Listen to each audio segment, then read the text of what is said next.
Rolsonians, here is Tyler again with another video. If you haven't watched the first video in this series, go look it up on the YouTube channel. I talked a little bit about how I came up with Rolson McKane and like what kind of character he is. Today, I think what I'll do is talk about where I came up with his backstory. I knew immediately when I started a novel of this kind that I wanted a character who was deeply, deeply flawed. And so it just came to be that this character, by layers and layers, became who he eventually is. And so I didn't start out by saying, oh, he's going to have this, this, this, and this. I think a lot of times when people start to write a novel, they think that you have to have this character completely fleshed out before you start. And some people say you should do that. And totally, it's up to you if you do. But what I did with Boogie House and with Rolson McKane to start with was I started with this germ of an idea that this character would be a broken dude, that he would be completely messed up.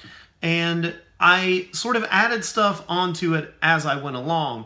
And I did that because of the murder. And I wanted to say, so in Boogie House, spoiler alert, a young man gets murdered and left in a juke joint. And if you don't know what a juke joint is, it's a Southern thing. It's just an old bar.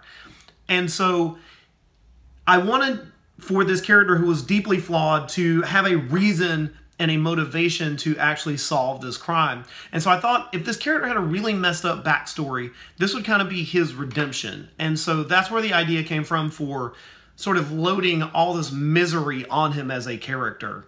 And I didn't have these specific ideas laid out, but I knew that I wanted to have a bunch of things happen to him early in life so that it would lead him down this path, but so that he could be redeemed later.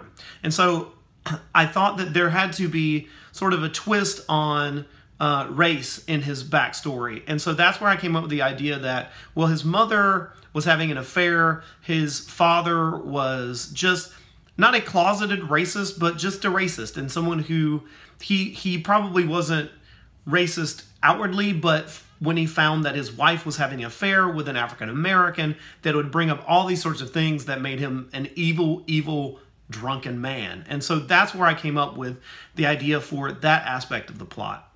Everything else just sort of occurred organically with the novel. So what happens, and I took this from Robert Rodriguez, who directed Desperado and Once Upon a Time in Mexico and Planet Terror. He talked about how Quentin Tarantino, who wrote Pulp Fiction, Reservoir Dogs, blah, blah, blah. He talked about how he likes to get two characters to sit down and start talking. And that's where a lot of the backstory came from. That's where a lot of Rolson's life came from. I just sort of sat him down and, figuratively speaking, and had him start talking. And a lot of the stuff just came out of him. And I kept a lot of it. And one of the reasons that the first book is kind of creaky and like overly plotted and kind of slow is that I just sort of wanted to establish this character in a really great way.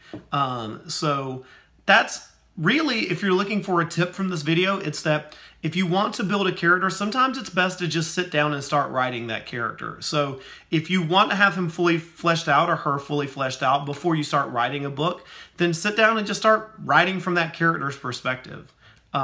If you want to have a character just sort of learn as they go, I mean, maybe work on the plot, like try to write a few chapters, and then maybe the character will come to you in a more realized fashion. The key takeaway is to start writing. That's the thing that I land on, is I follow Stephen King's advice. If you want to be a writer, then you have to write every day. And so I would say that to you. If you want to be a writer, write every day. The characters may not make sense at first, the plot may not make sense at first, but eventually you'll land on something that you're really very proud of, as I am with the Rolson McKane series. So I hope that helps. If you have any questions, email me at mail@tblakebraddy.com. or just comment below in this YouTube video. And we'll see you next time. Maybe I'll talk about Rolson's hometown of Lumber Junction. Maybe I'll talk a little bit more about Rolson, but thanks for watching, and we'll see you next time.